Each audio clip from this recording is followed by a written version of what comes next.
Here's the wizard. Where is he? I'm going to invite him.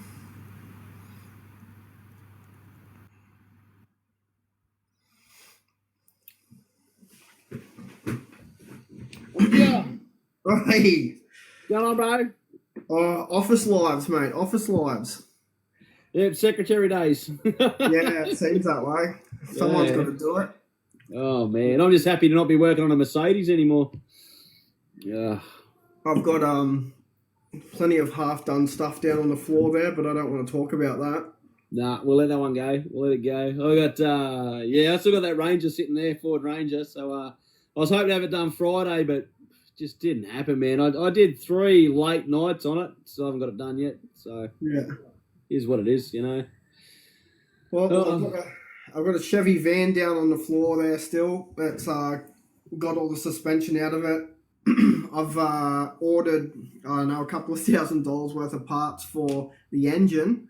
So I've got the engine is down on a stand, the gearbox is sitting next to it. So I should get all the top end done and put this little LS back together. And I probably should be putting the wiring harness on it before it goes in.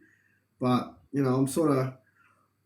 I get stuck doing one thing and then the other thing. I'll sit there and I'll pull this engine apart and put it all back together and then half do that and go back to the suspension because something's triggered me off to do that. Yeah. And so I've got all these half jobs going. I need to write a smaller list. I think that's what it is. So I sit there with this huge list of things to do and it just overwhelms you. You get in, there's a van, arsehole to breakfast everywhere, and it basically says on the board, it has resto. That's all it says. And I'm I need a list each day, and then I can stick to it, and I should be right from there. Yeah, that's like that Ranger. I had this big plan, like rewire it, do all the lights, and then I did rock lights underneath it. Then the battery was cooked, so I pulled the battery. When I pulled the battery, I found more wiring that was jammed under the battery and in behind it. So I pulled all that out, and then I went, I'll just go inside to pull some wiring from the old switches through. Dropped the panel down under the dash, and I found more stuff under the dash. I'm just like, it's just never ending. It's just throwing my head in. So yeah. I actually had a Triton come in here on Friday, and she's brought it in here before, and it's got like a tray set up, but it's all that kick-ass stuff. So it had an AGM in there with like an AGM battery, and they're really long and skinny, those ones. Yep. And heavy as hell, man. They are about 45 kilos, those things, man. They're fucking But they're not very big. They look like they're the size of a phone book. Yeah. And you try and lift it, and it's just solid, man. I lifted it off the tray, and the ute moved up. Holy shit. Bro, it's so heavy. And I've put a lithium one back in, and it weighed an eighth of the weight. Yep. I couldn't move this hand. I could lift this battery with one hand, just like only the edge of it, and it snapped the handle off. And then I picked the lithium up one with like my pinky. It's just chalk and cheese. The AGM is so heavy, you know. Yeah, well, they can be like I said some AGMs are 40, 45 kilos. Most lithiums are 18 kilos, if that. You know, 10 to 18. So it's that's why so many people are going lithium now. More power, less weight. They just seem to work. But the earlier lithiums were nothing. I had nothing but dramas when they first came out. They'd also have problems with them, and they were turning off and dying and not working, and had all sorts of dramas. But lately, every lithium I've fitted, it's been perfect. I've had no dramas with it at all. So it's been really good. Well, I mean, it's relatively new technology, and they should get better with age. And it seems to be where everyone's going. So there's a lot of research going into it. I mean, this battery, it looks like a desktop computer. It's a battery, but it's got all these plugins and USBs and, it's all waterproof stuff. Yeah. It's gone into the tray, and it has a DC charger, the inverter, like a controller, then the inverter controller. There's so much stuff, but it was previously wired in by someone, and now she wants to change it and add stuff. And I'm like, it's so crazy. There's like 20 different Anderson plugs in there. Nothing fits, and I'm sitting there going, "Well, I'm gonna have to strip the whole thing down." And she drops it off at in the morning and then expects to pick it up at 3 o'clock. And I'm like, oh, look, you can have it at 3 o'clock. So she did that yesterday. She dropped it off and I gave it back to her, and all it had was a solar panel put on the roof. Yeah.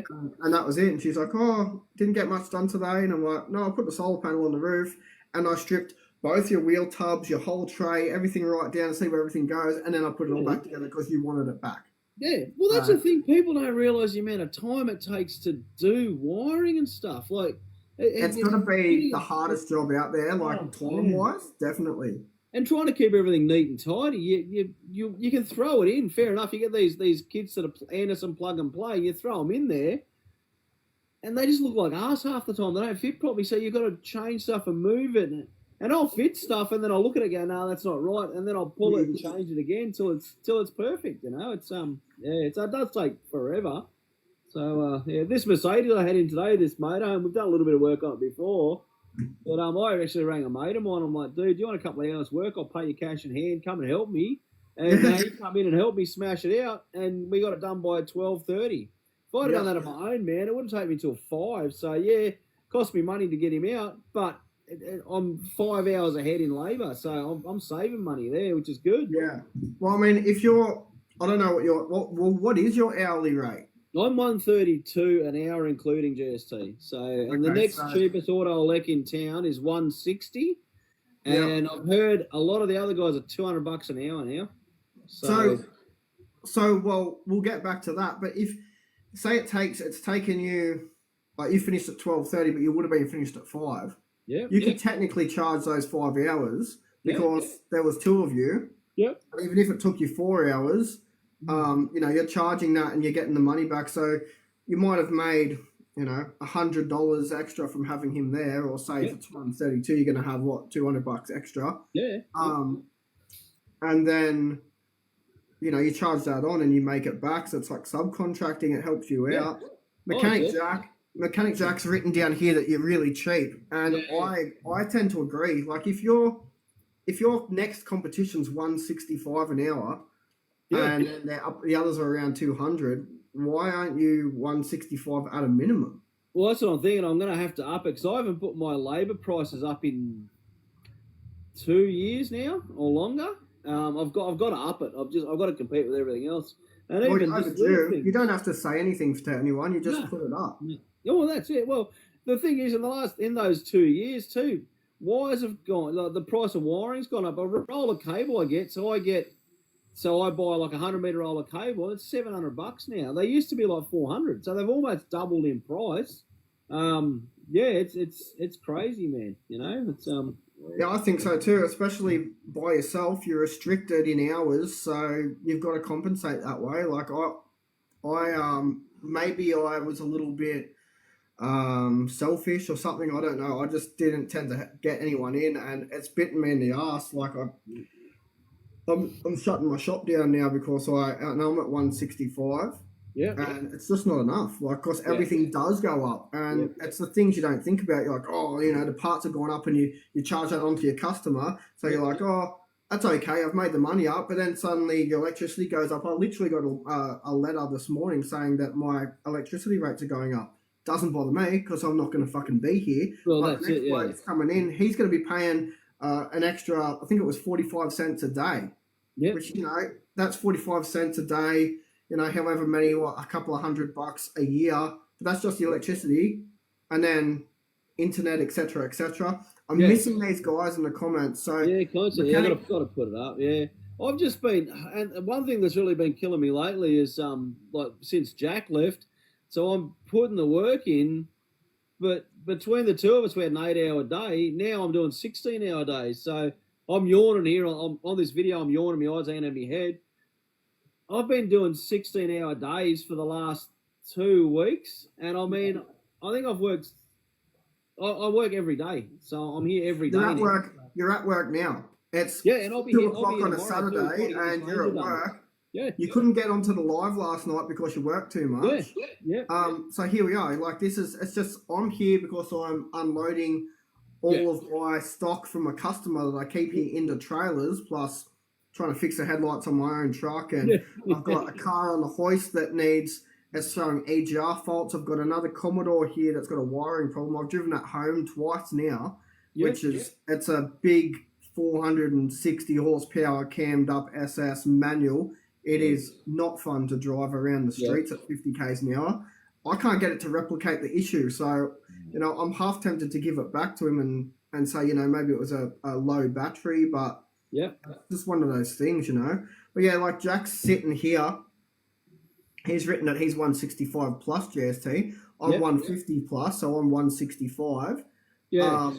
And Jack's charging per person on a job. So if he has someone there, you're looking at, $330 plus GST an hour. Yeah, that's it. Oh, and even like diagnostic scan, the guys in the comments here, I charge $88 to plug in my scan tool. Then I'll bring all the fault codes up and I'll do a printout for the customer and give them all the printout, and then I'll clear the codes as well. And I charge $88 for that. I had someone lose their shit the other day over that. And I'm like, go to the dealership. They'll charge you $200 to do it. I'm cheap to do that sort of stuff. You can't be because you don't have a $5,000, $6,000 scan tool and you want me to do it for nothing?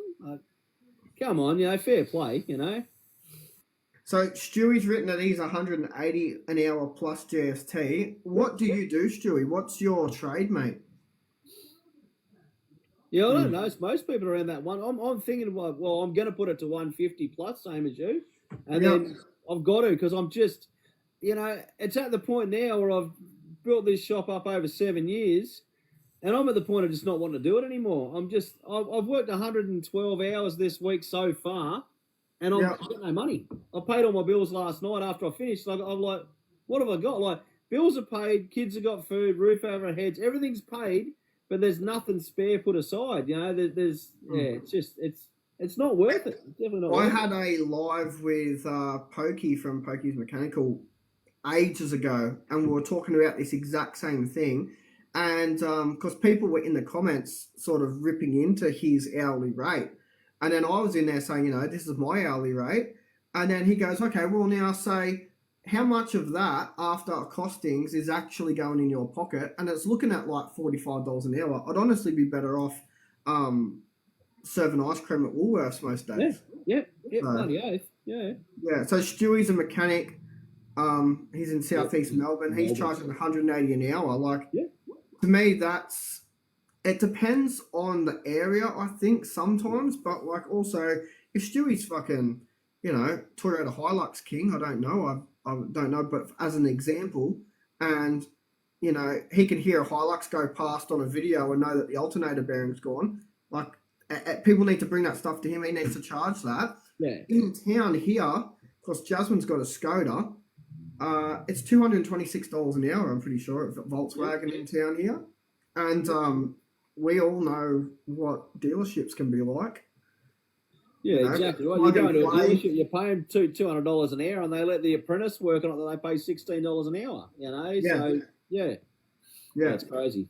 That's worse than McDonald's. Yeah, bloody hell. But for extorting people. Yeah, hell yeah. No, that's it. But no, it's like last night, man, that live, dude, I was like, I could just jump on, do it, and then I don't even know what time I got home last night, but if I had have jumped on and done it, and we got chatting like we always do because we enjoy it, I would have finished 3 hours of that, then I would have been here till 3 in the morning before I went home. So I was like, and then you and me were talking, like, let's do it today. I'm like, we'll give it a run today. So we're still throwing ideas around that, which is good.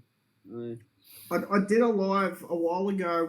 I stripped an engine down on a Saturday about lunchtime on live, and it ended up going pretty crazy. So it's like, I enjoy our Friday nights because it works well for us. But we've got that Friday night. You finish work, you get home, you relax, you have something to eat, and then you're like, oh man, I just like the Friday night. It gets everything from the week out. I feel better. Kick off the weekend on a Saturday morning when I'm not at bloody workshop. I feel better on a Saturday morning. So it's good. And then most of the guys have knocked off and they finished work and they all jump in the chat and that with us. So I think we're all feeling the same on a Friday night. Yeah, I mean, I do get messages from some guys that can't make it, and they're saying, like they're truck drivers or something like that, and they want to watch the lives and they can't see it. And I'm going through the process of making it sort of YouTubeable, at the moment we're still trying to iron out our bloody internet connections, which yours seems to be really good today. I was going to say, today's good. I'm at the workshop, so I don't know whether it's my internet at the workshop or your internet at the workshop or what's going on, but I mean, the ones at home have been lagging, so this is perfect. So I might have to do it from here. yeah. Well, that's what I'm thinking too. Friday night and just stay here for a little bit. Yeah. Well, it'll be interesting. So next Friday night, if we do it, I'll do it from here. You do it from home, and we'll see if it's still got the lag. And then next week I'll go home and we'll try it. And we'll see what happens. Yeah, and then by that time I should have my finger pulled out of my ass and I can have this recording thing. I'm recording it now on the laptop, which I've got faced away from me because it keeps distracting me. Because I don't like to see my face normally, let alone three of them. Yeah. I'm just trying to work out how to get it on a laptop so that the comments come up too, because there's people writing comments, and I really want that in the videos. Because I want to see what we're addressing too, and I want to talk to everyone here. Mr. MILF Hunter, old Benny here, said, how do I like the $550 service I tagged you in? Yeah, I love that one. That was. I think I wrote a comment under that one. Good luck to the chick, do it yourself, and walk home or something. I can't remember what I wrote to it. So yeah.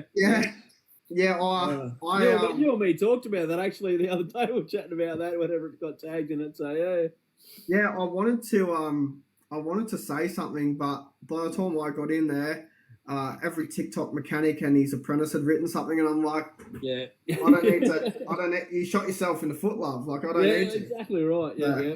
Oh man, and they're the first ones. They'll go in there, they'll complain, then they'll get $120 service done, then the car breaks down, and they're the first ones to jump up, down and whinge about it. No, it's not good enough.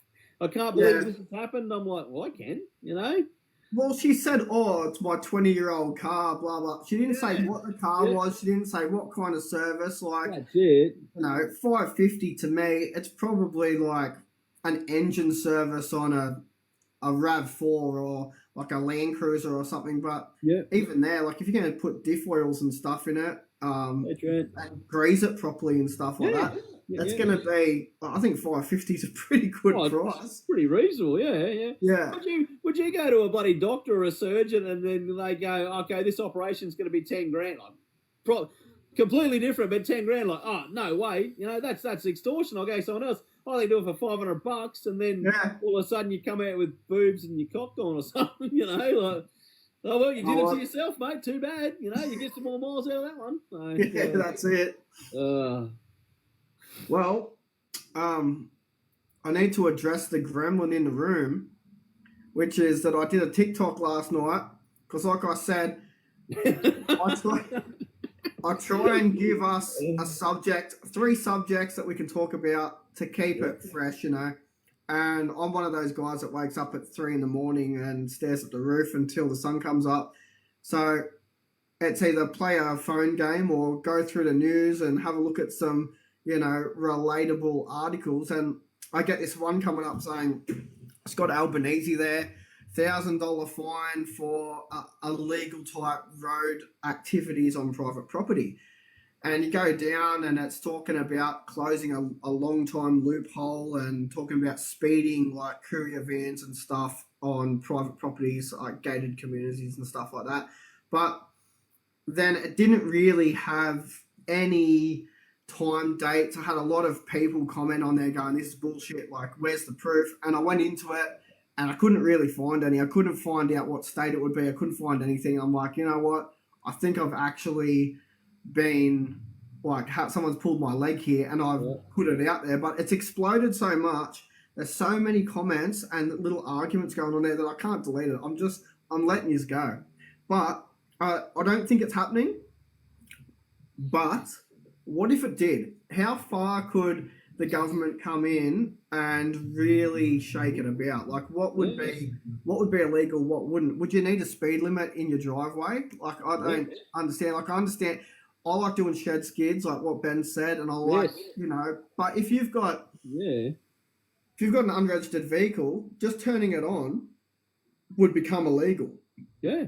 So I mean, like you were saying before, there's that town of Casey in Victoria. Yeah, that's like you can't service your own car. Like, you've got to get a permit from the council to do anything on your own car. Like, what a joke. Like, that's just ridiculous. No, I think that you could really... I understand some of the things, like some of the laws that would come in for, like, the gated communities and stuff like that. But yeah, that could be twisted and pulled any direction that they wanted to. And you know, whether it's saying that they don't need permission to come onto your property to be escorted on private property, it's just starting to sort of overstep boundaries. Yeah. And I'm glad that it was a leg pull, but yeah. there's always a we were possibility talking about it. that Like, what are they going to do next? They're going to bloody fine you, or you're going to get a permit to wash your car. You know, it's like yeah, it's absolutely ridiculous. So. Well, now, so Mechanic Jack here, he said that thing in case he didn't come to fruition. Yeah, which is bloody understandable. Like, it shouldn't do. I mean, I know in America they've got different laws in the States and that about you're not allowed to have so many unregistered cars, or they've all got to be registered to sit in your driveway. Yeah. I know council can sometimes in Australia, if you've got a car sitting there, it's mainly if rental properties, they don't want old cars sitting in driveways, even project cars and that, they've got to be out of the way or something like that. But even then, like, you know, if you've got one or two project cars, well, like, what's the old saying? Like, buddy, if your neighbours don't, if your street hasn't got a couple of cars in it that someone's working on, it's probably you. So yeah, it definitely used to be me.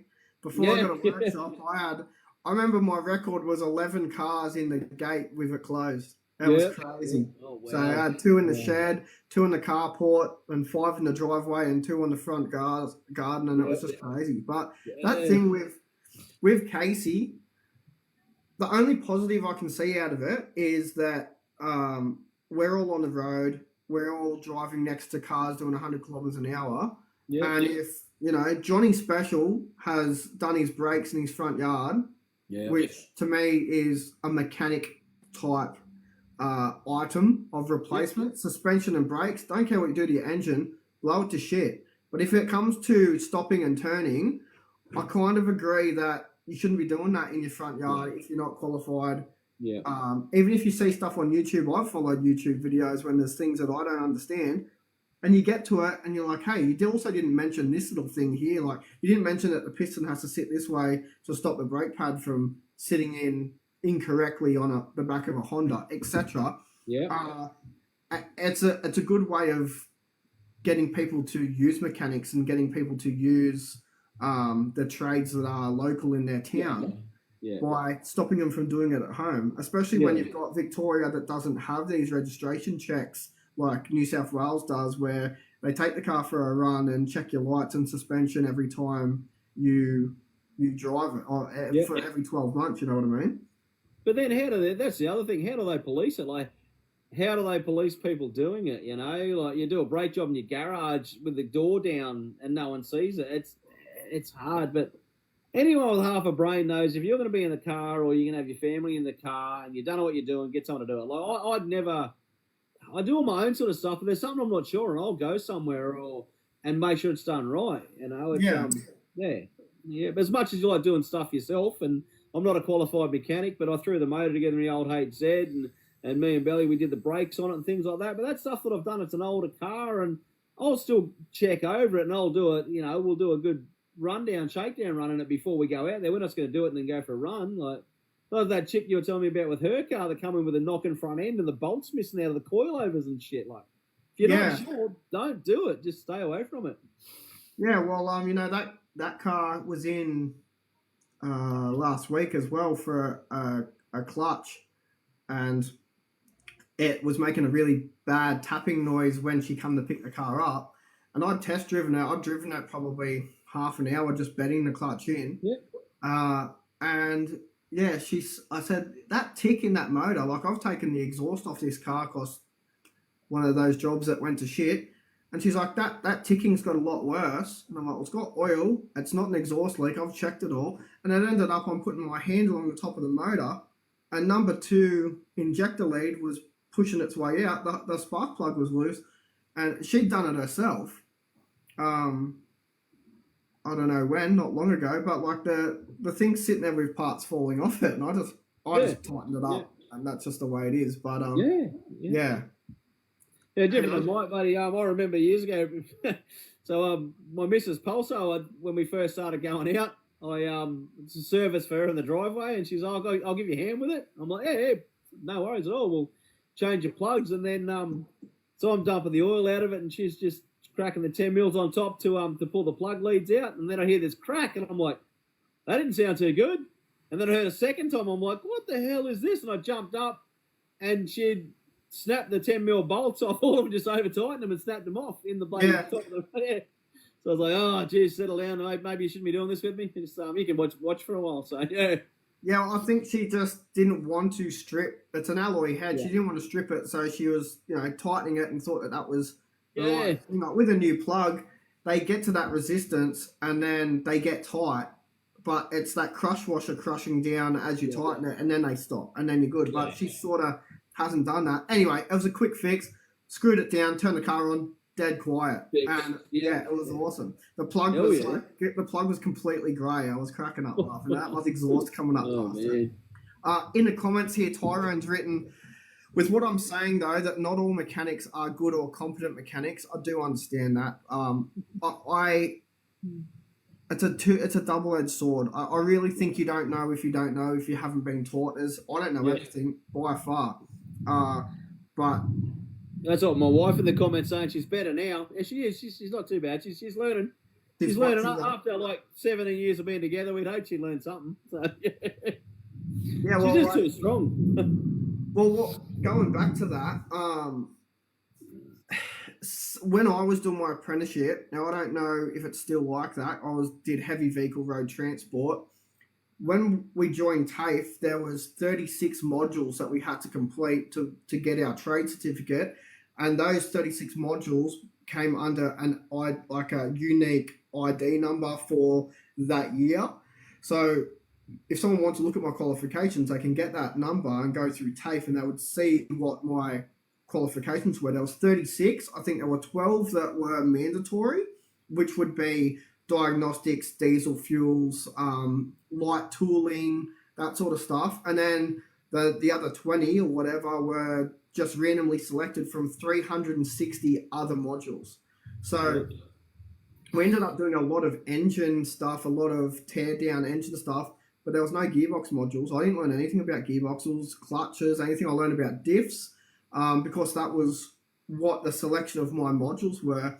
So on one hand, even from the education side of things with apprentices, we don't get all the experience. We get a random selection of modules.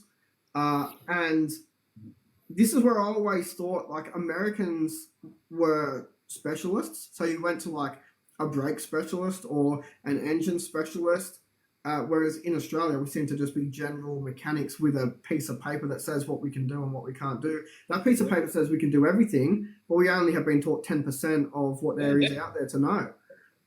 So I don't know if maybe we need to specialize in stuff and become like a specialist tech, like I would just do brakes or I would just do diffs or something like that. And then you've got guys with like the amount of knowledge that they have. I've got 1,000 years worth of knowledge on my phone amongst the 50 people that I could talk to that I ring for all different kinds of things if I'm not quite sure. And then they ring someone if they're not quite sure, and then eventually we work it out. But, you know, if you have guys that were just doing specialist stuff, like engine stuff, you take it there, and I would assume that it would be cheaper because the diagnostics would be done quicker, and the repairs would be done quicker, and they wouldn't have to, I need to ring Burson's for brake pads because they've got good quality cheap stuff, but I'm going to ring Cool Drive for the filters, and I'm going to ring Penrite for the oil and get all that stuff to try and bring it in. You just go, oh, I'm an engine specialist, I know what I need for just engine stuff, and ignore the rest. I think I'm the same. I'll send people. I don't do full rewires anymore. It's not because I can't do it. It's that I don't have time to do it. So I'll send it to someone that specialises in a full rewire of a car. Because they can do it in, say, ballpark, say, a month to do the job. It'd take me 3 months, 4 months to do the job because I'm doing it in between or I'm trying to get it. I can't just say, okay, I've got one car in the shop for a month. So in that month, I could have made 3 times the money, 4 times the money doing other jobs. So I'll always send them to someone that specialises in that's what they do. So Well, like but this, even when I was doing my trade, I remember back when I did my trade, like this was a long, long bloody time ago, but I was from a small town.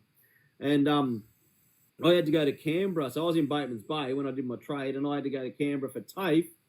And we had to do a starter motor and an alternator rebuild.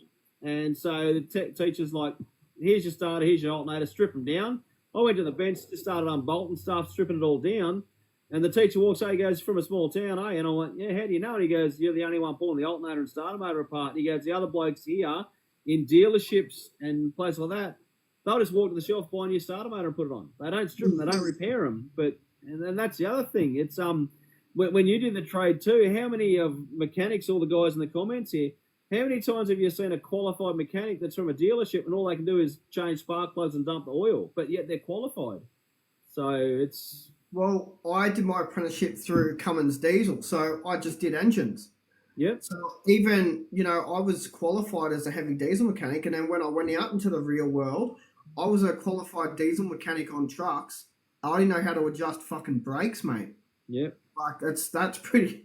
And it was a real foreign thing to me because I had never seen any of it. I didn't know how any of it worked. Yep. Someone's like, oh, stick your dick in there and flick around until it stops clicking. Bro, I don't even know what in there looks like. I don't know what I'm doing. And that was such a basic thing for me that it's probably why I turned into a Rev-Head. And, I've got this Commodore that I've spent $130,000 fucking dollars on over the last 15 years because I learned more building that car in my shed, pulling stuff apart, breaking stuff, watching how diffs work than I did in my apprenticeship the whole way through it. And, I've never blown an engine up probably because I have that engine experience and I have that mechanical sympathy, which is where I can skid a V8 and I can't skid a Jap car because I just hate hearing limiter. But yeah, so that's a personal experience for me where I didn't even know how to adjust brakes. The first time, I'd done services on trucks and got blown up by the boss at the time because I didn't grease anything. And he's like, man, you got to grease this truck, blah, blah. And I'm like, I don't. What are you talking about? I greased it. I greased the tail shaft. And he's like, oh, went over. We ended up going over there together and counted 72 grease nipples on this one truck. Fucking hell. And I'm like, bro, I have no idea. And he's like, oh, you're qualified. I'm like, yeah, well, I can rebuild a 600 horsepower Cummins signature motor with my eyes closed. I know all the torque settings. I know by feel all of the backlashes and stuff, but I missed a grease nipple, mate. It's everyone's experiences. And that's what I'm sitting there thinking, like, are we better off specialising in something than being a general mechanic?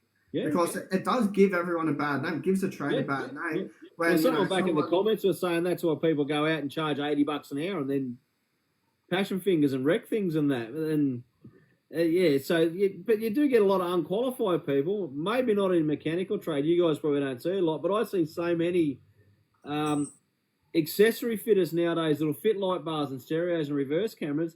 You don't have to be qualified to do that. You can start a business and start fitting stuff for people, charge them $80 an hour, and you don't have to be qualified for any of it. So, it's backfeed a module and blow a light module up or something like that, then, well, you're going to have to wear it because you don't know any better. But then the poor customers out a car or out whatever it is until they get it fixed because they had it worked on by someone that's not qualified or not experienced in it enough. Yeah, and I won't warrant, like, half pulled apart jobs. Yeah. If you bring something in that's looks like a dog's breakfast, we're taking it back to the chassis and we're going to start again with the parts that I want to buy. If you don't want to do that, then take it back to Russell in the bush and he can put some fucking alligator clips on everything. You know what I mean? Yeah. Well, it's half the time, buddy. Our customers like, oh, it should be cheaper because I've done half the job for you. It's like, no, all you've done is doubled the job because now I've got to fix everything you've stuffed or figure out what you've pulled apart or where you've got stuff from. Then I've got to start my work, then put it all back together again. So you've like doubled your time that it comes into. So, yeah. And another thing on top of that too, in saying so, like I don't know everything. Mate. I do have fuck-ups. I think we all have fuck-ups, even, every week. Sometimes they're little, sometimes they're big. I fucked up last night on a job, or yesterday afternoon. Because you're too tired. Yeah, I was, yeah. That's what it was, man. Like, I wasted 2 hours diagnosing a bad trailer plug. So I put a TowPro electric brake system in a car, and it worked, and then it didn't, then it worked, then it didn't. So I'm instantly, I've blown a fuse. Oh, I've got a bad earth. I've got a faulty module. I went through everything and stripped the whole car back, only to find the trailer plug was no good. So a $20 trailer plug cost me 2 hours and stripping the whole car, and I got another module off the shelf and plugged it in, and all because of a bad trailer plug. Like, yeah. And I should know better. Like, I know first thing, check trailer plug, you know? But yeah. Well, I mean, that's where the wirings normally go, because you'd run wires from the tow pro into that, wouldn't you? Yeah. Yeah. Yep, and I did. I ran 2 wires to the back, and I connected it up. So no excuses. I should have known that there was a problem in the trailer plug. So, yeah, just like you said, I was too tired, wasn't focusing, cost myself an that's extra 2 like, hours labour. So, yeah. If you do have a stuff up, I would like to, like, because a lot of the guys here in the comments and us talking, we're sort of shit talking people in our trade because they haven't done the job properly and that. I can definitely tell you that I would have some jobs out there that I've stuffed up, and I'd rather hear about them. I'd rather have the customer say, hey, look, we fucked this up, and I would repair it. I always go above and beyond to get that fixed, because I'm by myself. I've got a name, and I'm always honest, and, you know, I can understand people's points of view. I feel that's a lot like you too. Probably need to leave our hearts out of the game, but that's just the way that it is. And in going back to the very start of this conversation, that's where you should be putting your hourly rate up at least to compensate for this job that you've just done, right? So you've gone, I just spent 2.5 hours on a fucking shit trailer plug, and I'm going to charge 1 hour. But if I was at $165 an hour, I'm getting that hour and a half out of it. You know, I'm not losing too much, you know what I mean? Exactly. Or if you did charge the 2.5 hours and say, hey, look, the diagnostics took me here, well, you'd be fair anyway. But if it came back later, say you'd done the wiring and it just happened to work, and the trailer plug only works on left turns at 21 degrees, and then they're coming back saying, hey, it doesn't bloody work, blah, blah, blah. Well, it was funny. You've with already that done those customer, two. I said to him, I said, oh, yeah, I found a fault in the trailer plug. I've spent this extra time on it. And he said to me, all the lights worked on my trailer, on my caravan when I was towing it. And I'm like, yeah, they did, but the problem was in the electric brake pin. So the one that I fitted, the pin on the opposite side of it was so corroded that when I plugged it in, it'd work every now and then. So, yeah. Yeah. All right, Mechanic Jack's got to run, bro. But thanks for those comments, man. Definitely, bro. Definitely, man. It's always good to give us something to talk about. Yeah, for sure. But like what I mean, I think if you put your hourly rate up, it gives you that buffer for jobs that, you know, just do stuff up. Like, just have issues where you're like, oh, you know, I probably could have fixed that in half an hour if I looked at that first. But every job's different. So you've plugged something in. The guy comes in, the trailer plug's working, all his lights are working, and you've plugged it in, you're like, oh, I've done something here, I've changed something here, the vehicle seems to be working. You spent 2.5 hours, and now you're like, okay, I've worked out it was a trailer plug, it wasn't my fault, but you've still spent that 2.5 hours there. You could say to him, like, hey, mate, I'm now $165 an hour plus whatever, but you go, oh, this took me 2.5 hours, but I feel like I should have known better. Whatever you want to say, just and keep that hourly rate up, you know, then your money's up. I'm going to have to, otherwise I'm just, you know, I've been over it the last 6 months or something, but I think it's because, like I said, I'm working so hard, I'm not getting ahead. You know, we get to a Friday and, like I said, you've worked over 100 hours for this week, and then I'm like, why am I broke? You know, why? And I'm not saying we're broke, like we're not broke. All that, to me, if all my bills are paid, the kids have got food, we've got a roof over our head, fuel in the cars, and we've got no money to, you know, we're not going to go out, we're not going to be able to go to the movies, we're not going to do something like that. And we're not broke, all our bills are paid. So, but it's just the fact that you're not getting ahead. So, No, that's it. And that upsets me because I work so hard for my missus and kids and that to have a good life and to be able to do things. And then I'm like, man, I'm busting my ass. I'm not seniors, but we're not being able to do what I want to do. So, like Trent was saying, it'd be nice to be comfortable. That's all you want, just to be comfortable instead of just I reckon my wife must hate me because the last couple of months, man, I've just been moody and depressed and sore, tired, upset constantly, just down. And we've got to change something. Something's got to change. So, well, just you got to take responsibility for yourself, like, and you're not providing for your family because you're working 2.5 hours onto a job that shouldn't have taken that long at an hourly rate that's not high enough. So like, I always do that. I get the shits. I do the same thing. I get the shits, and I'm like, I'm sick of being angry. Like, I don't take it home because my kids don't. I don't take it home at all. I just leave it here. But if I'm getting angry and getting annoyed, and it goes for long enough, 2 months is long enough for you to go, I'm going to go back here. Yeah. It's not working. Oh, my hourly rates probably needs to come up because I'm $35 less than the next competition, who's $35 less than the next competition. The funny thing is that $35 an hour less. Funny story. I've just taken on a contract with Belly's boss, ER24. So I'm doing all their electrical work for them and fixing stuff for them now. And I think you and me talked about this. So I'm $35 an hour less than them, but in the last month I've fixed up 3 vehicles that they've done work on that weren't right. Yeah. So I'm like, I've got to get into my head that I'm worth the money. That's the thing. Like, I just keep saying to myself, oh man, I just want to. And the other thing too is I want to help everyone out. I'm always saying, I just want to help this person out. I want to do this. I want to help people. I want to be able to do it. But it's at the cost of not being able to. It'll get to the point where I haven't got my shop anymore, and I'll have to close down because I can't make ends meet. And the people I've who are you helping then? Exactly. Who are you fucking helping there if they don't have an auto electrician to come to because you fucked yourself? Yep.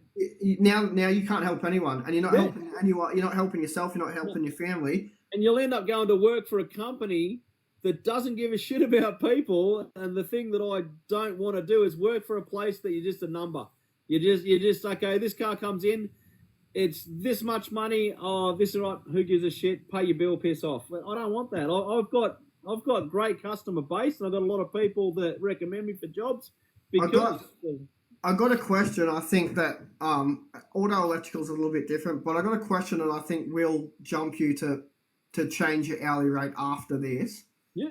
When was the last time someone told you that your rate was too high? Never. Yeah, there you go. Yeah. You should be getting told because you're trying to make everyone happy. You can't fucking make everyone happy, mate. You should be getting told. I know it sucks, but this is business ownership. Someone should be whinging at you once a week, once a fortnight, saying, mate, this is too much. Yeah. If that's not happening, you're not competitive. No, well, I'm not. I'm getting people coming here because they'll ring me up and they'll go, how much is this job? And I'm like, this much. They go, oh, yeah, just do it. And like, that was quick. And then you're like, oh, I can't believe how cheap you are. I'm like, fuck, I am too cheap. So, yeah. And you're getting that, but you're not getting, mate, I don't know, I could go somewhere else. Yeah. Go somewhere else. Yeah. Like, and I say that I put my money up or my prices up a while ago, and someone was saying, how come this service costs this much money? And I said, because we've got a huge list of things that we've gone through here, and we've used all the correct items that you need for the vehicle. I've told you the percentage of, contamination in your brake fluid. Have you ever figured that out before? No? Yeah, no, I don't know. So it sits there and goes, you put this massive quality in, and you justify it by, the price should justify the quality that you're putting in. If you're putting this work in, like I said, I rung you last night because I was like, why are you not on this live? What are we going to do? Yeah. And you're sound deadening a fucking car to put a sound system in it. I'm not an auto elect, but I've never sound deadened a car to put a fucking sound system in it. Do you know what I mean? Yeah. That's just the next level. It's the next level. My car, the fucking number plate rattles off the cunt when you're next to it. You know what I mean? Like, your cars aren't going to have that. The sound's going to be better. Everything's going to be better. So your job's worth $4,000 and mine's worth $2,500. Yeah. The other thing too is a lot of these other shops that are doing installs and that, like, I'll just for example, I'll do a light bar on a car and I'll order the OEM switch. They might be $40 or $44, and they clip in your dash and they look like a factory dash. Whereas a lot of these other companies will punch a hole in your dash and stick the little round switch that comes with them. Yeah. Drill on the dash, jam that in there. And I'm like, I can't do that. I can't drill holes in people's dashes and put a tacky, $2 switch in there. It just looks like crap. I'd rather have it when we're finished. It looks like a I had a 300 series in the other day that I did Toe Pro, Anderson plugs, UHF, all this gear in it. And the guy come to pick it up. He's sitting there, he goes, can't even tell you've been in here. Like, where's the Toe Pro button? Oh, there it is. Yeah. Oh, it's in the factory position. I was going to say, you want them to go, where's the button? Yeah. He asked me where he goes, where are all the relays and fusing for my dual battery system? I'm like, pull the factory panels out and follow the harness, and they're in here. And he's like, wow. He goes, you doing it? Wouldn't even tell you've been in my car. So even the trailer plug at the back, use a proper plate on it, enclose the Anderson plug, and I actually set them so they were level. So instead of one being here, one being there, I lined them up. They were dead center. And the only thing I said to him was, I said, the writing on your Anderson plug cover's upside down. And he goes, I don't care. He goes, it looks good. So, yeah. No, I think you need to get off here. When you get off here, change that rate up to 150 plus, 165, whatever you want to do. Yeah. And just those 112 hours that you've done this week, how many did you actually bill out, though? Yeah. Probably about 50 of them. That's what I mean. Yeah. So, 50 times 132 versus 50 times 165. Yeah. Tell me you're not losing out every single week on thousands of dollars. Oh, yeah. Yeah. And people definitely want to pay it. Like, I went to a birthday party last week, and the guy was talking about how he'd started his business, and it kept falling over. Of course, I said, okay, he's a detailer. I said, okay, I'll bring you my Commodore, and I need clay bar, full wash, inside the doors, a whole lot, blah, blah. He's like, $400. And I went, I wouldn't even bring it to you, mate. And he's like, what do you mean? I said, if someone said $400 to me, I'm just thinking Outback Jack is doing it. Yeah, they're going to give it a wash and vacuum it and set kit out the door. Everyone else said $700, $800. Yep. If you said $650, I would take it. But just the fact that you said it's too cheap, like you said cheap, I'm not interested. Like I said, I've got 6 figures in this car. If you're going to wash it for $400, I'm doing it. I don't. Yeah. There's no way. Yeah. You know? Okay, so Stripes has written here that he's $100 an hour as Stripes, but he's $185 as when he's employed to another mechanic there. Yeah. What are you doing? Why aren't you matching your employee at least? Like, that's what if that's a big company that's out there doing that, you're working for the company. They can't make the money without you working it. Yeah. That's the level. That maybe I need to go up to 185. Don't know. Now that I'm getting out of this shop and stuff, I'm probably going to save myself between $35,000 and $45,000 a year if I don't change anything else. The overheads, like your shop rent, just the rent alone would be $35,000 a year. That's not including extra internet. That's not including the insurance, the electricity bill. Like, I reckon we've got we must have about $50,000, and mine's a small shop on my own, but I must have 50, 60 grand just in overhead in the shop itself, just electricity, internet, and the shop itself. So yeah. Before I came here, Jasmine said, "Go get some toilet paper." I had to buy 2 lots because I had to bring some here and I had to bring some home. I got 3 internets here. I've got the Starlink, which is running this. I've got the phone, which is what's running now, and I've got cameras up around with SIM cards in them. Yeah. So I've got 3 phone bills just for here. Yeah. Now, when I go to this, when I go back onto mobile on the road, I'll get rid of both of them, and I might put the camera at home if I even use it, and I'll just use my phone to hotspot my laptop to do invoices on the road, chilling out in the cab of my truck. Yeah, hell yeah, definitely. So, that's what I'll be doing. Anyway, that's different to me. I can't do mobile. Hats off to you boys that do mobile and that, but man, I can't do it anymore. I don't like doing mobile stuff with what I do. I've had a couple of times I've had to be on the road out the front here, outside of work, on the road fixing things. I'm like, stuff this. I'd rather just be in the shop doing, and that's just walking out the front of my shop to. I was laying under a car the other day, changing something. I'm like, man, someone's going to clean me up soon if I do this, or it's uncomfortable. Like, I just want to be in the shop doing it. So yeah. Yeah, these young Thundercats like Stripes, he loves it. Yeah. But do you have a hoist in your shop? Because I look at your videos and I don't see one. I don't, man. That's another thing I need to get. I've got to get a hoist. Well, that's the other discussion. So you just told me you don't like working on the ground, and then you don't. I'm laying on the ground anyway. Yeah. No. Well, you just like painted floors and aircon. That's what you like. Yeah, well, that's it. Yeah, definitely. But no, I've been talking about a hoist since I opened the bloody shop, and I just haven't put one in yet. But that's another thing I was going to leave that as a for next Friday. 2-post, 4-post hoist. So pros and cons. Like I don't use hoists. I haven't used a hoist unless the shops have one where I've worked, maybe every now and then. But so I thought maybe next week we'll bring that up as a thing, pros and cons of 2s and 4s. Yeah, well, you write it down. So yeah, I've got, definitely. Yeah, I've got my little subjects on the board for us to keep on running. running. I got all on this now. I got my post-it notes, bro. So yeah, I've got my little ones at home. I'm working out of my diary at the moment. But I've pretty much, we've already gone through the 3 subjects pretty much that I had written down just in general conversation. So let it flow. Yeah. Let it flow. This is what always happens. We just go on a tangent and just talk about stuff, and it's always good fun. So, yeah. No, here we go. Get it at ZZ Top. Yep. Not as good as Billy Gibbons, but I give it a try. So yeah. You'll have to get a guitar and just play the whole time. No, you'll have to gift him a guitar so he can. See, exactly. Bring it on. I'll learn to play. So, yeah. No, that's it. But no, I think this Saturday thing's been pretty good. So it's been good testing the internet lag we don't have at the moment. So whether that's me or whether it's you, I guess we'll find out next Friday when I'm at home. We'll see what happens. Well, I mean, I've got Starlink here, but I don't think they're very good for uploads, which is what this is. This is an upload instead of a download. So I don't know. My internet's always been a bit shit at home. I've got boosters and stuff all around the house. It doesn't seem to make any difference. So, yeah, I think so. Hang on. What are we talking about here? I just want to go down through the comments. I miss comments all the time. They go so quick. I can't. I read them and I load them in my brain, and then they keep going. Yeah. I'm like, But yeah, we got AE Wolfie here. He's just said, how do you basically, what's it? We've got, I've had a break fight.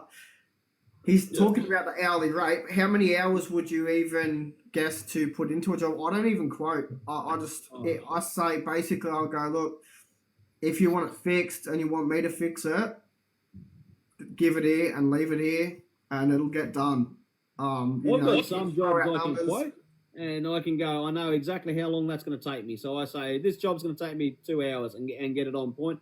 Sometimes you have panels won't come out or something won't unclip or something's jammed, might take you a little bit extra time.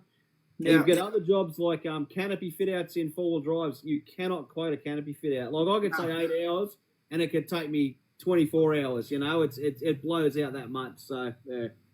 And Joel has just joined us. He wants to know what our hourly rates were. So mine was 150 plus GST. Yeah, mine's 132 including GST. So I'm too cheap. So yeah, that's got to go so up. It's 120 an hour plus the 20%, 10%. Yep, that's it exactly. Yep. Yeah. Someone's talking about 4-post hoists already, but you don't want to talk about that. Yeah, that's a next week thing. We'll be talking about that Friday night. So we're gonna hold off the hoist thing for till next Friday night, guys. So yeah, otherwise we'll run out of things to talk about. So yeah. Trent's just said you should be 185 including. I think everyone here agrees that you're too cheap here, mate. Yeah. Maury's written down. What about that truck bolt, Jez? That was a service that I ended up doing. That was a good one. Yeah, it was a service, and we were just going to change some suspension bushes. And there was 24 hours in that job. And I think probably 18 of those hours was changing those bushes, mate. Yeah. And it was definitely way more than that in the job. Yeah. It got to the point where I had to mount an auger on the chassis. So we removed everything around the chassis. You had to mount an auger and drill out the body rivets and remove the whole chassis piece and rebolt a new chassis piece in with all new suspension. And then that was just for 4 rear bushes. The 2 at the front were still seized. And I said, we can do that next time because I know you want your truck back. And he's never got it done. He's like, bro, it just squeaks like so loud. Was that just because it had never been maintained? Was that a maintenance issue, you think? Like it never been looked at? Yeah. It had never been greased. Yeah. And they were removalist trucks. And it just never been greased. And what had happened was that the pin. It was the pivot side of the suspension, and it was the part in the chassis. It had just been rocking, and it had worn through. So the bush is meant to be a cylinder, and it was like stepped down, and it had obviously got so hot that it had changed its composition, and it had sorry, I'm going to put a puzzle piece across. It changed the compositions of the metal and sort of chemically fused itself to the chassis.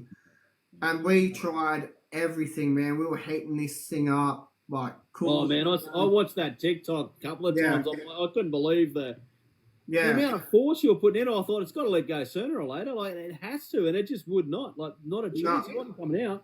I only just threw it away, but it had like the head of a chisel stuck in it. It looked like Thor's hammer. It hit it, and it just we had sledgehammers and like sprays, and we were cooling it down. And Maury, who was there, was helping me, man. And I can throw a fucking hammer. I tell you now, I was swinging this truck across, and it'd knock 2 kilos of dirt and shit and grease out of this truck every time I hit it. And it was snapping solid chisels in half and not moving a millimeter, mate. It was ridiculous. That's crazy, eh? Yeah. You know, and how do I quote that? Like the normal quote for those bushes would have been like, that should have been a 6-hour job. Yeah. And I ended up putting 24 hours of labour on it, and it probably was more like 35. It was in here for 3 or 4 days, and we did 3 or 4 days of 12-hour shifts trying to get this suspension apart, man. I've never seen anything like it. It was absolutely insane. Yeah, I did a bloody like you said, some jobs played. I did a headlight change the other day in a Toyota Steamer, HID change, no problem. It should be simple, you know. You pop the panel out, grab the globe, pop the globe out. But as I popped it out, the little retaining clip, someone had been in there before, and it fell out inside the headlight.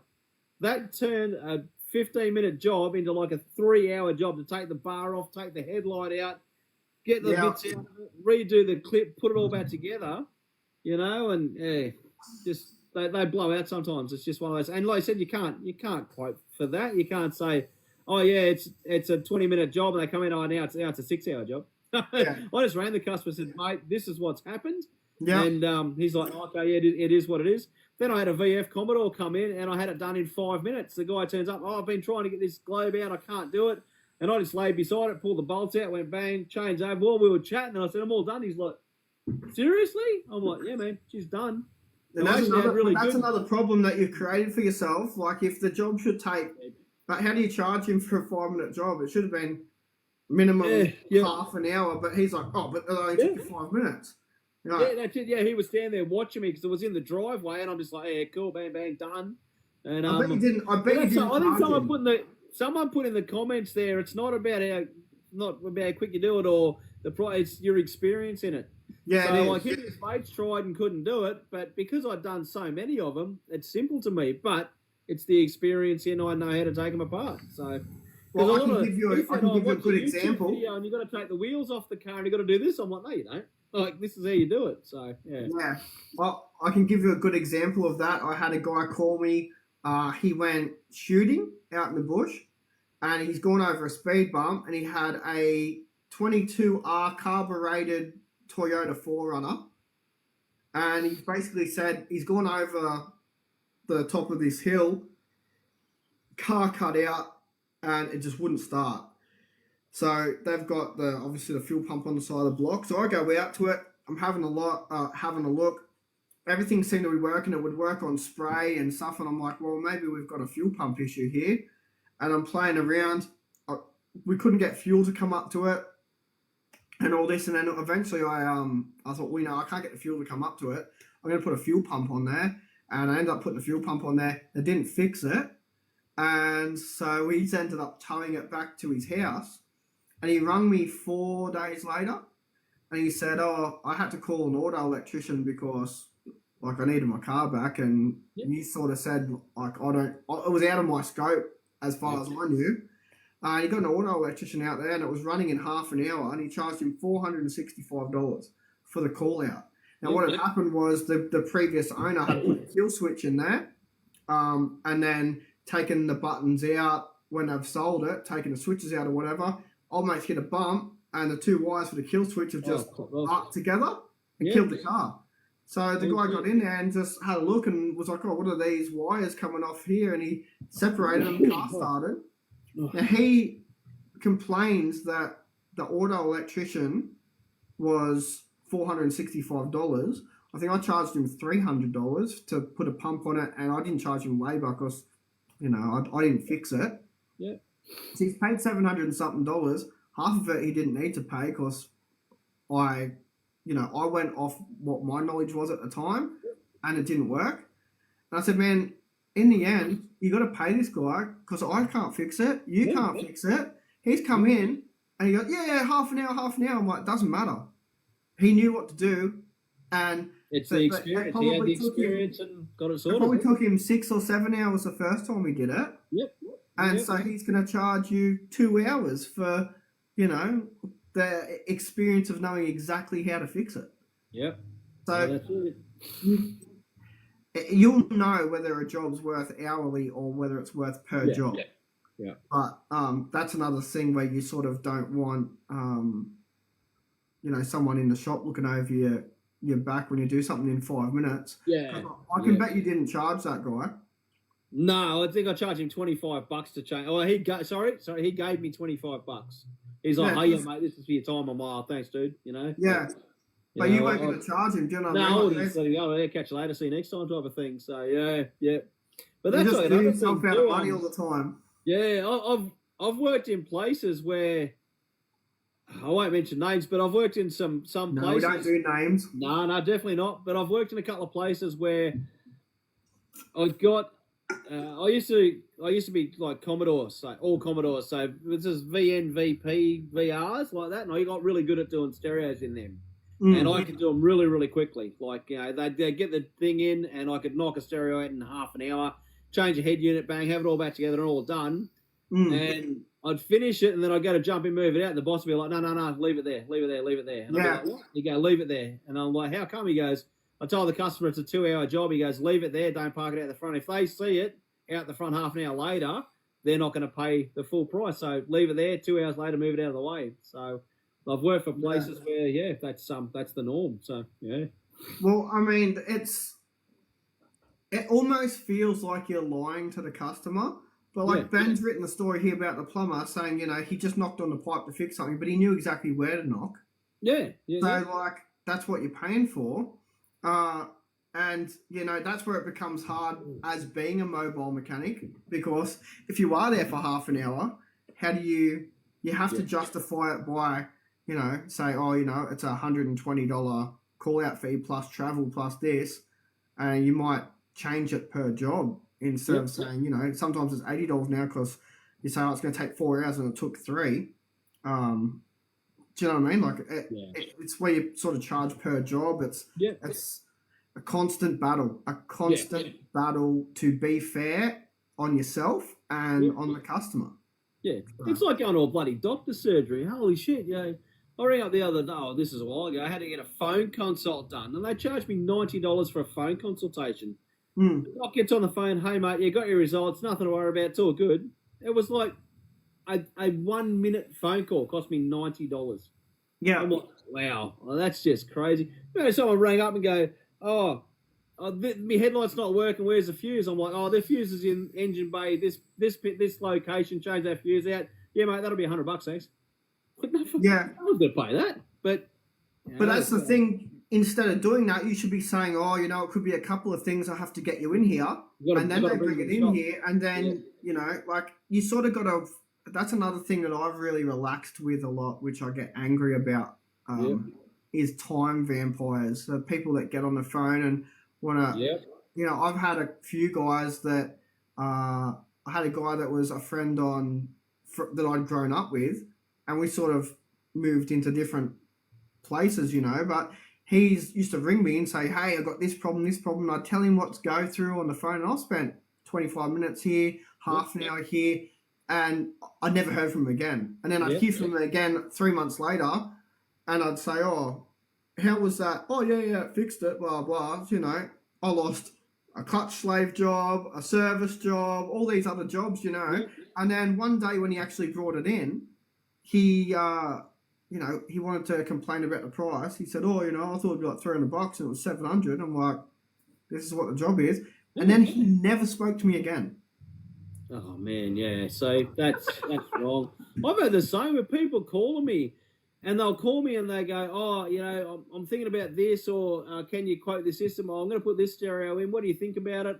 And you'll spend half an hour chatting to them, and then they'll go and buy it online, and then they'll get their mate to fit it or something. Then I've wasted half hour, 45 minutes, run them through all the options. So I get a lot of people ring me nowadays and say, "Can you quote this?" I'm like, best thing to do is you need to bring it into me. So I can check what parts you got, check the car over, then I'll give you a quote. So it's physically got to be in my shop, then I'll quote. I'm not giving a quote over the phone anymore.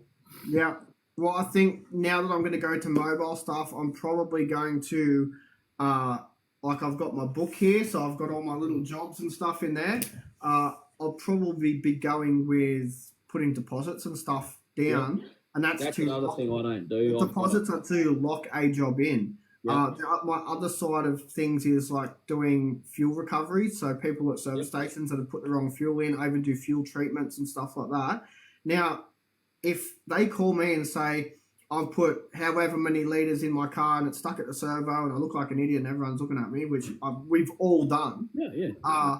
I work it out. So it costs me $2.75 a litre to get rid of it. So I just charge $3 a litre. Might be an 80-litre tank, plus it's a $495 call out. So it's around about $750, $800 for me to come out and save your ass. And I'll throw a $20, I'll throw 20 litres of diesel and stuff in. If they say to me, oh yeah, no worries, come out, after I've told them the price, I will say, what are your card numbers? I know. If they don't pay, I don't leave. Like, I have to see my machine go, tick, approved, okay, or I am not going out, because I used to just, people say, oh, I'll pay you cash when you get here or whatever, and you'd be like, okay. And you get the servo, they're not there because a tow truck rocked up and offered to take them here, or their mate rocked up, or they didn't want, like, it happened to me where it can take me an hour to set the truck up, not now because I've set it up properly for permanent jobs, but it used to take me an hour to set this truck up, get ready, and I'd be halfway there and I'd call them and say, I'm half an hour out. If they even picked up the phone, they'd be like, oh, Tom, Jerry's fucking uncle's mum's going to pull the fuel out for me. Now it's $700 to, I've done jobs for $2,000 on, Christmas Sunday, pulling a Land Cruiser off the side of the road at Seals Rocks. It's going to cost you $2,000, mate. That's it. Exactly right. Yeah. And if they don't pay it, I don't leave. Yep. And that's that simple. And that's what I do like doing the fuel stuff, because I get paid before I even go anywhere.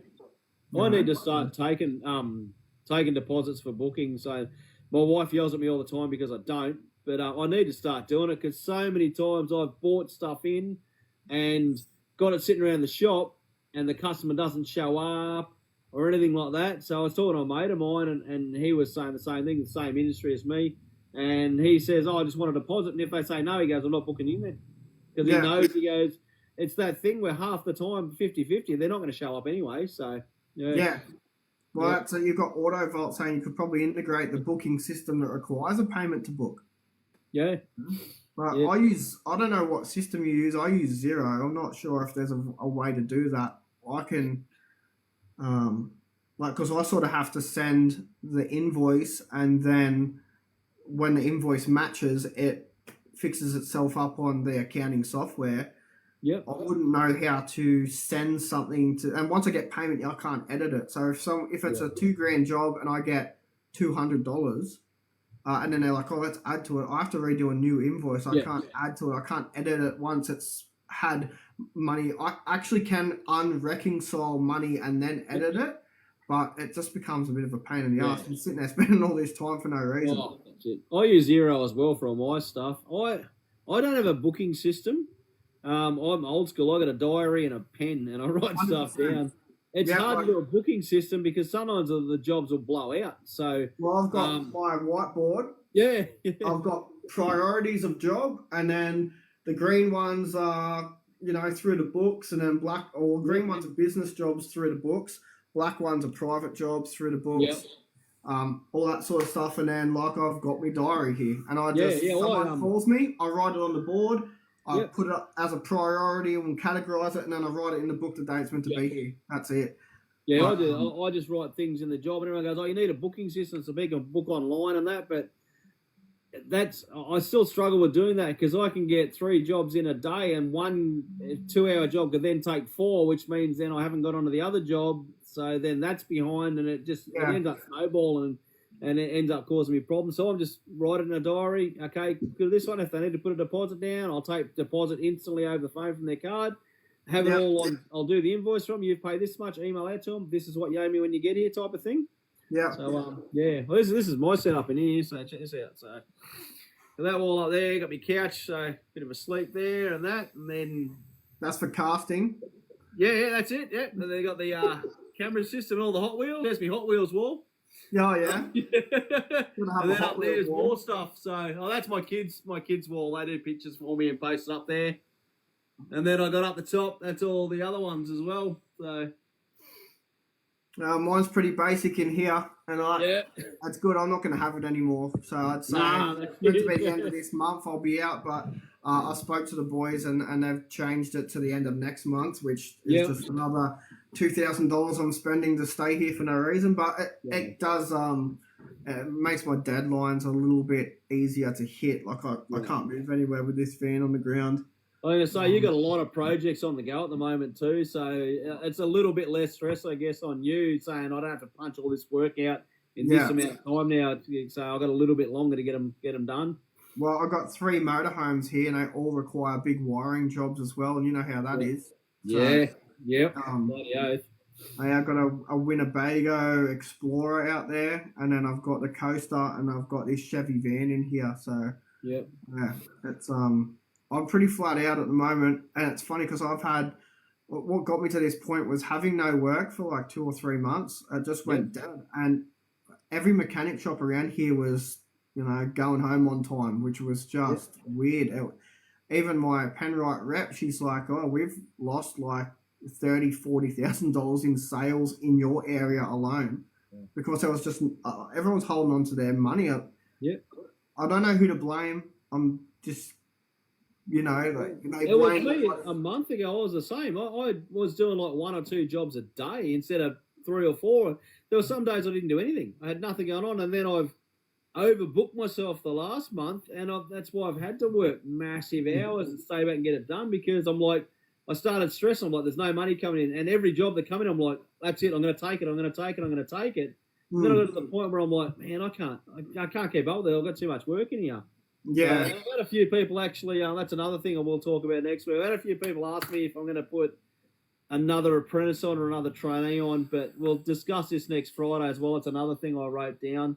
The reasons why, we'll talk about that anyway with apprentices and staffing. Yeah. That'll be a next thing we'll talk about for sure. So, yeah. Well, what do you want to do? Because I've got to jump off because I've got that Ranger I've got to get onto, man. I need to get it finished, cool. So yeah. Yeah, well, I've got to finish packing this trailer to take some of this stuff over to a customer. I've got another car here that needs to be diagnosed. And then if I've got nothing else left, I've got this Chevy to pull apart and get the suspension sprayed. So I think I'm going to get back into it till the sun goes down, and I'll be in here tomorrow. I'm going to be in here every day. So well, I'm going to try and get this Ranger done. I'm hoping I don't have to come back tomorrow. My wife will kill me if I come back to work tomorrow. But if I've got to come in tomorrow to finish this job off, I'll do it. I'll get it out. That's one less thing I've got to worry about. I can start fresh Monday morning, which is all I want to do. So sounds good to me. Yeah, definitely. So I'd see if I can get it done today, but I'm just overtired. So I'll get into it. And if it starts dropping tools and not doing the right thing, I'll just back up and go home. So I always tend to be, if my hands start cramping, I'm done. I'll just go home. Yeah, bloody oath. Yeah. I also had trouble the other day from my brain to my hands. The signal will be from here.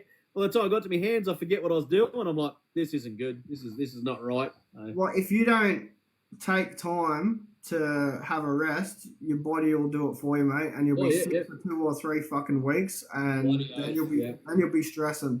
Yeah, definitely. 100%, man, 100%. But I'm thinking we'll go back to next Friday about 7:30. Yeah, we'll go Friday night again. Yeah. I'll try and start another controversial TikTok hours before. Definitely. I need some TikTok pointers off you, man. Like you're up here. I need some pointers. Just show me how to do it. How you do your viral shit. there's a bit of psychological developments within my stuff. So I sit here and it's funny because I just make TikToks straight off my phone and I just send them out. But I've done like social media psychology courses, and I'm doing filming courses and e-commerce course. I've got 4 courses on the run now. I could get off here and then I'd just open up and do a couple of courses. So I learned a little bit about camera positioning and how to engage with someone, and it's almost like lying to them. I feel like, if I've got something I want to talk about, instead of going, hey, I'm going to talk about this, I'm like, holy crap, you should see this crazy thing I found. And then I start talking and everyone's like, what's the crazy thing? We're waiting, what's the crazy thing? Yeah.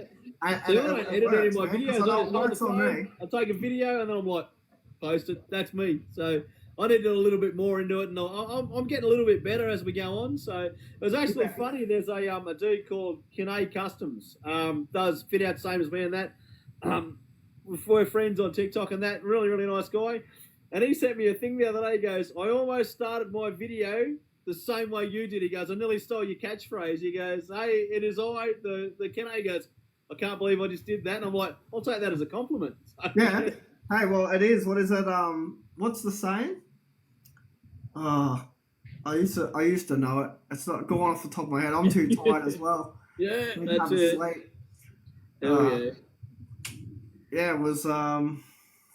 Look, you know what I'm saying. I know you all know what I'm saying. That's it. Yeah, look, I'm gonna get back into it too. All right, I'll get back on the tools. I'll get this Ranger. It's not going to do itself apparently, so yeah, I better get it done. Yeah, well, look, next Friday night we'll catch up with everyone here. We've been flat out. Obviously, we're at our bloody workshops trying to still talk to you guys on a fucking weekend. And we've got to get we missed last night, but that was my fault. That wasn't Jez's fault. That was me. That was on me, guys. So we decided we'd do Saturday. Just there we go. So yeah. I'm glad he's taken some responsibility for something. Mate, that was me. I'll wear it. That was me that time. It's definitely me. Hey, look, I got home and my kid was feeling a bit sick and I ran out to the chemist and stuff, and by the time I got home, Jasmine was just like, oh, you're going to go live? And I'm like, no. No. And he's like, do you want to play Uno? I don't know what to do now. So, yeah. No, well, that's all good. No, but, I'll get back into it. We've said it 5 times now, so this is it. Fifth and final. Yeah. Sold. All right, guys. We're out.